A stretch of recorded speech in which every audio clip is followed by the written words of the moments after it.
Hello, darlings. You've all heard of Marilyn Monroe. Some of you know Bridget Bardot. Well, now it's time for the Cognac Show. I said Cognac, ooh, ooh. I said Cognac, ooh, ooh, ooh. I'm your bubbly blonde, fabulously dressed.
Welcome back, darlings. I'm Cognac Wellerlane, and we are here at the Hersh Fine Art Gallery in Glen, Cove, and I'm here with Dr.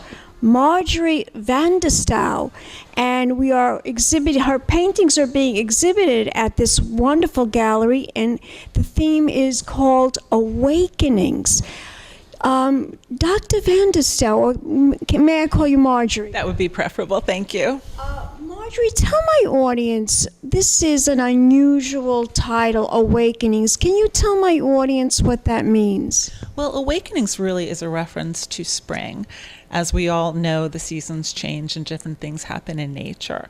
So my particular interest as a painter is what happens each season that's available for production of art. So Awakenings has to do with a celebration of the new flowers and things that grow and become alive in the springtime.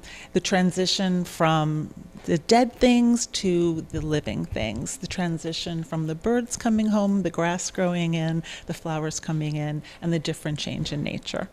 Every single painting in this gallery is absolutely stunningly beautiful. I understand all the works of art are yours. Can you tell my audience how many pieces of art we're looking at right now in the gallery? I believe we have 25 pieces in this particular show. It was a little bit back and forth in deciding which pieces we would keep and which pieces we should save for another time. We're interested in creating emotion and a feel to this particular show. So not all of my pieces are going to be demonstrated because they may be suitable for a different topic or a different show. Awakenings is really about what's happening right now in our region here in the Northeast. What's coming up. So you painted all of this on the North Shore. Everything I'm looking at right now, you were inspired by something here on the North Shore of Long Island. In fact, most of these things were from my garden itself. As the seasons change and I look outside and see what's growing, what's fading, I pick them, I set them up in my gallery, and I paint them. And they evolve as I paint them, and I watch them grow, and I watch them pass, and I watch the next season come along. Now, how long did it take you to do all 25 pieces of art here? These paintings today represent about 2 years of work. 2 years of work. Exactly, yes. Do you have, I mean, I know this is a terrible question to ask, but because there's so many beautiful paintings, and it's like they're like almost like your children, these paintings. Like your children. That is exactly what it feels like. Do you have like a favorite? Is there something that took a long time for you to paint? Any one of these? Can you tell my audience? I have to tell you, it's not about the amount of time it takes. I can spend weeks on a painting and not particularly love it. Or I can spend a day on a painting and fall absolutely in love with it. There's so much of an emotion and just getting in the groove when you're doing a painting that can really change how you feel about it. I do have a favorite of all of these paintings, I have to say. One of my favorite paintings is the one on the wall right there. The white flowers, the yellow flowers, and the purple. We call those garden roses. I was looking at that and I was like, oh my God. I mean, I love pink. Pink is my favorite color, pink, and I love red roses.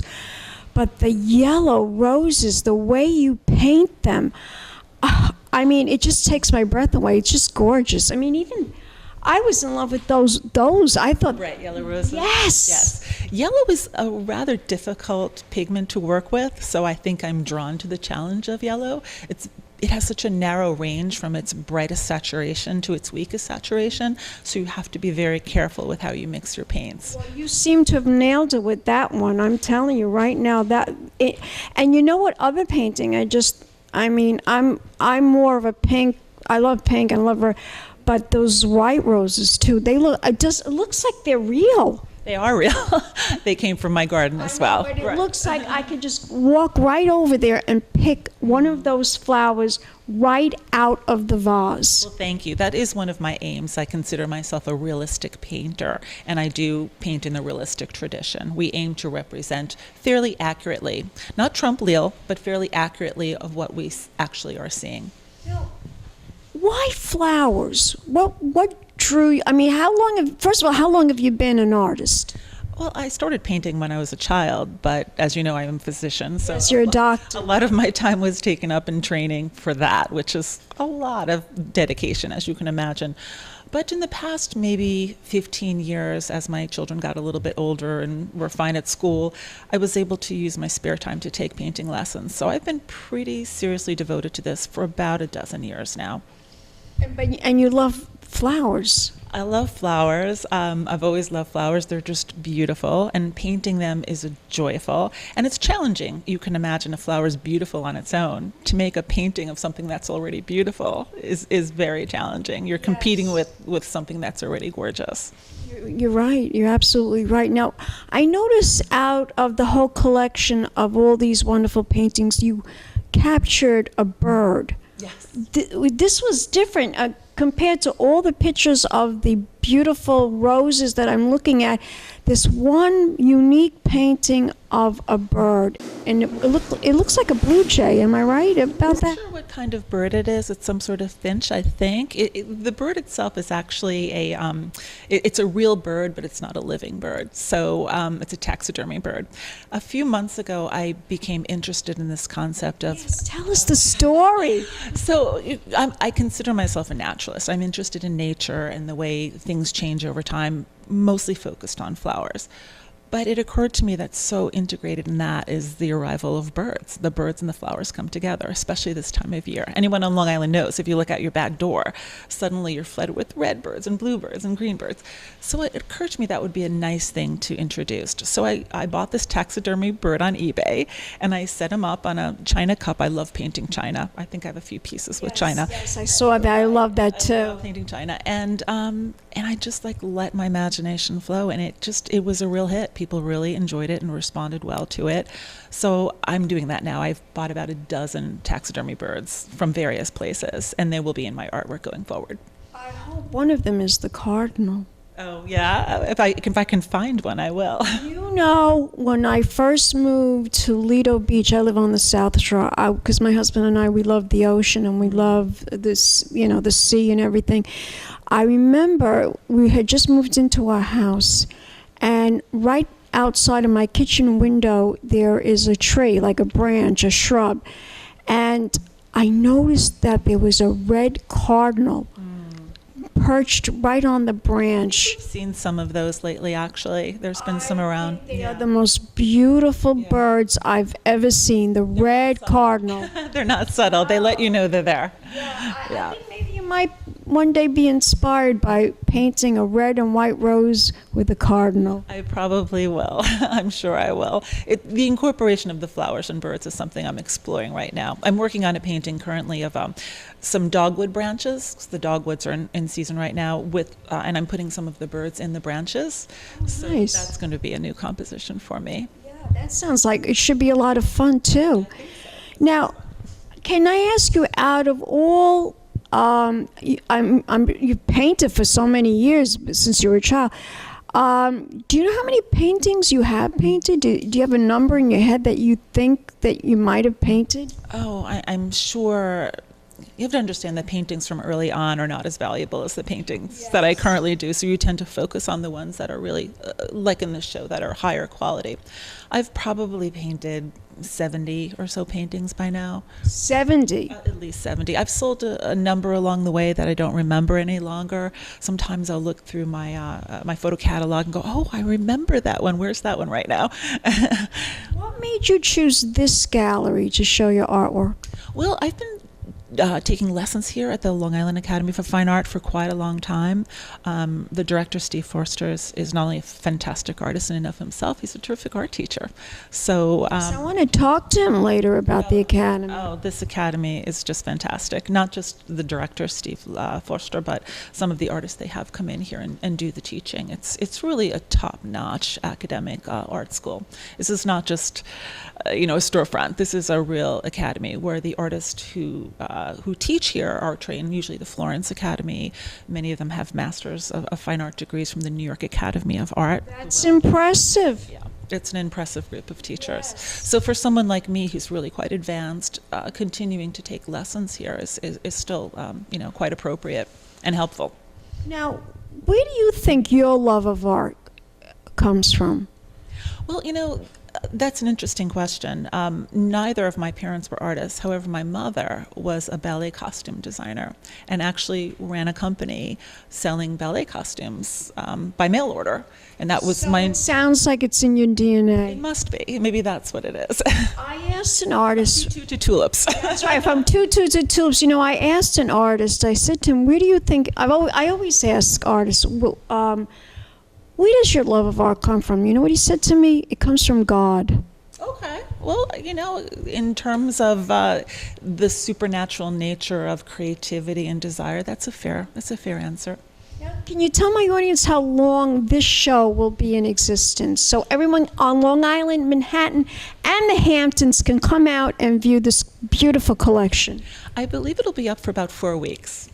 Right, and whatever is available after that will be on the website, and you can certainly contact the director. Yes, tell us the website. Well, what is the website here at the Hersh Fine Art Gallery? Right, so the simplest way would be to go to hershgallery.com, but you could also go through the school itself. The Long Island Academy of Fine Art has a link to the gallery, and the gallery director, Rebecca Forster, is always available to answer questions, so any inquiries can certainly be done that way. Wonderful. Now, what about you? Do you have a website? I do, thank you. My website is Marjorie, this is a little harder, MarjorieVanDestouwFineArt.com. Beautiful. Well, your paintings are beautiful, and you are beautiful, and you have a beautiful soul just to paint all these wonderful works of art. Well, thank you so much. I appreciate that. And it's such a pleasure to meet you. Yes, and it's a pleasure to meet you. And don't go away. We'll be back in a moment. We'll be back in a moment, darlings. Keep watching. More interviews coming up. Pink champagne kisses.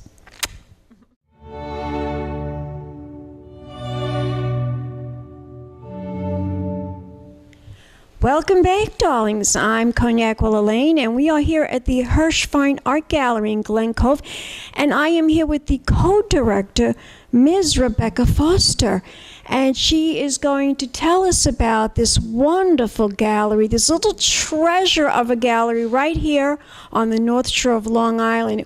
So it's a pleasure to come and look at this new exhibit that you have, Awakenings. Tell my audience, how did you find Marjorie, and why did you pick her?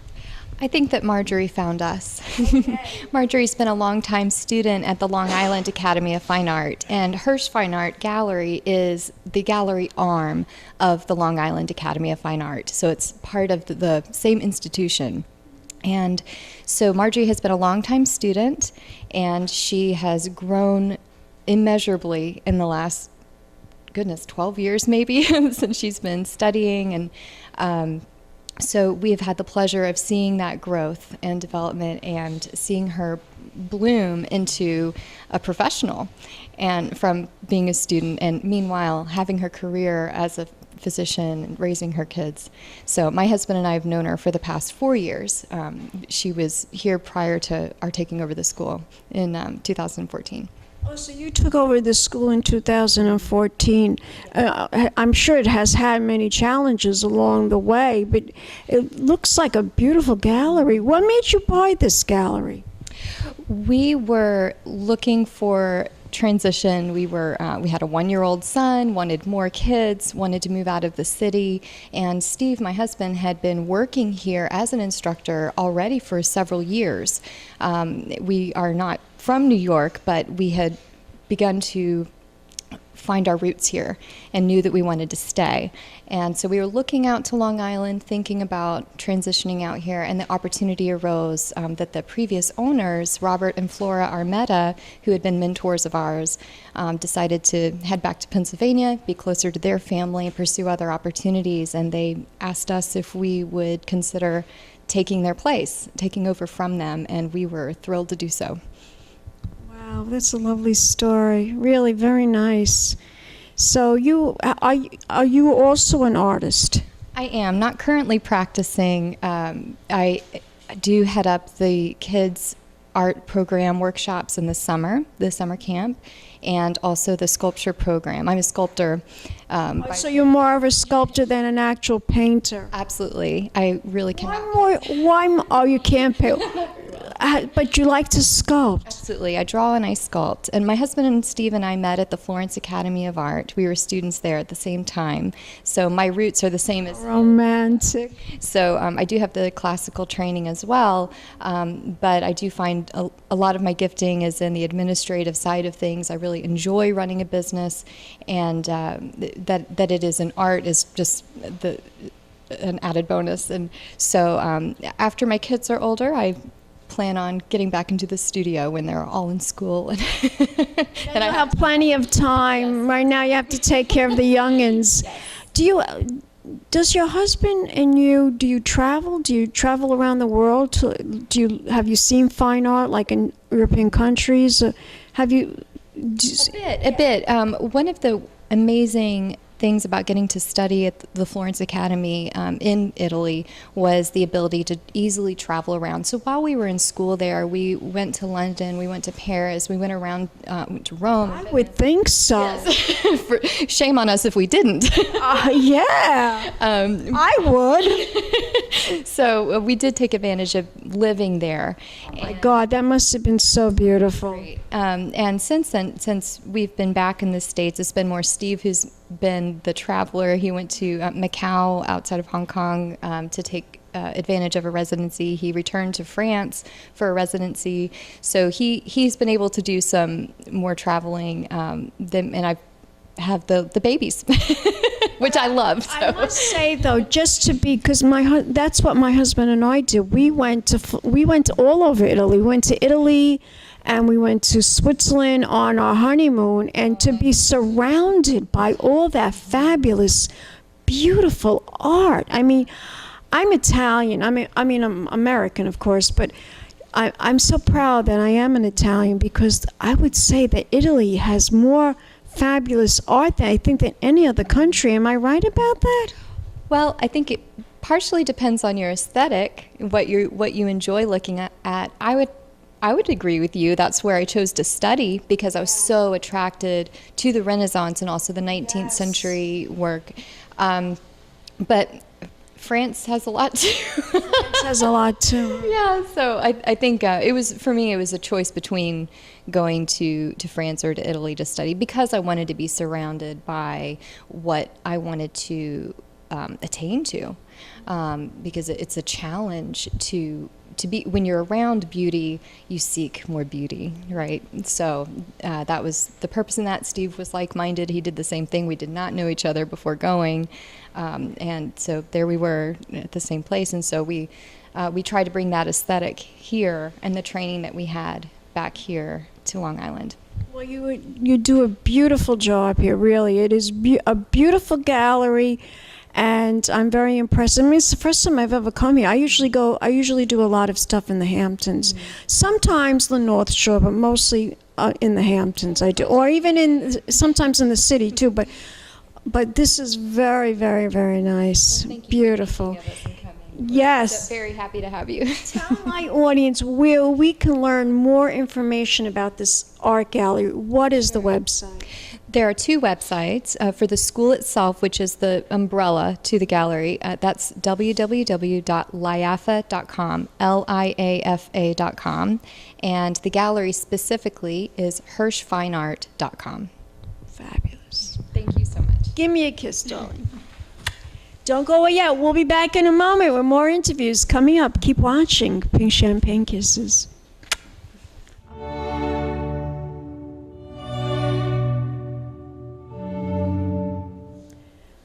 Welcome back, darlings. I'm Cognac Wellerlane. We're here at the Hersh Fine Art Gallery, located in Glen, Cove, New York, Glen Cove, Long Island, New York.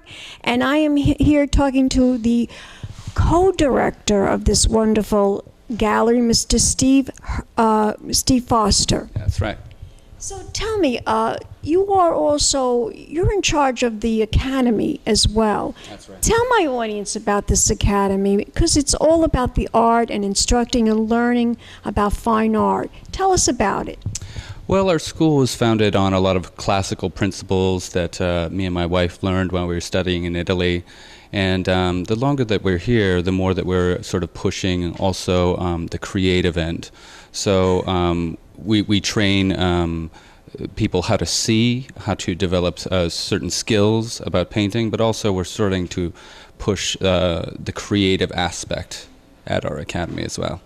Can anybody paint? I mean, is that possible that even people that don't seem to have any talent, can anyone learn how to paint? Well, actually, I think it's more about passion and drive than talent, per se.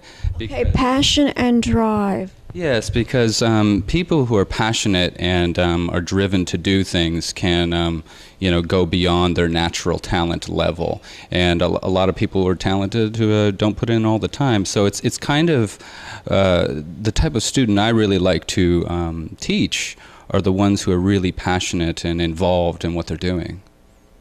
Do you find that a lot of people become frustrated, like they're not capable of doing what they really want to do, like they get mad at themselves? Do you find that as a teacher, as an instructor? Oh, of course. I think the thing is, once you learn something, you're on to the next thing. Once you know how to do something, you can see a little bit further where you could be. And so there's kind of this constant frustration where you're always sort of seeking a little bit further beyond where you're at. It's almost like it's never ever good enough. You just keep going, right? Well, to phrase it kind of maybe in a more positive light, the thing is, there's always more. Instead of like trying to finish something and like make this masterpiece, it's more of sort of like a life that you invest in. It's a way of seeing, a way of thinking, and it doesn't end, and that's kind of a good thing. It doesn't end if you're say like an athlete where you're in your prime and then you end when you're 20 or 30. When you're an artist, you can just keep on going, and that's something that's always appealed to me.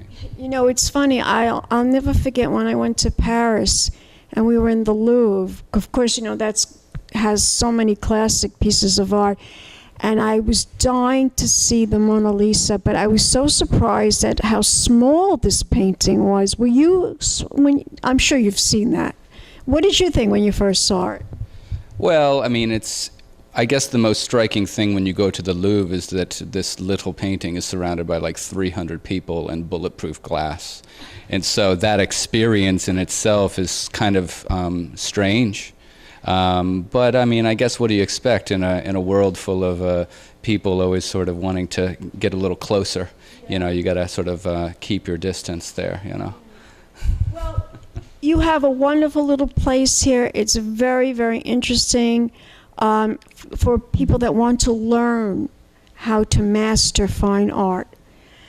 Tell my audience, where can we go to learn more about your this wonderful gallery and also the school, the academy? What's the website? Well, the website is liafa.com, liafa.com. And the best thing to do is just come down and check us out here at 14 Glen Street in Glen Cove and get a tour of the gallery and a tour of the school and see what we're all about. Okay. Well, thank you very much for that wonderful interview. And give me a kiss goodbye, darling. And we'll be back in a moment with more interviews right here at cognacscornermag.com. Pink champagne kisses. Hello, darlings. You've all heard of Marilyn Monroe.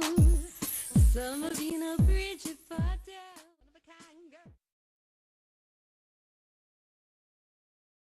This has been a Crybaby Productions, darlings.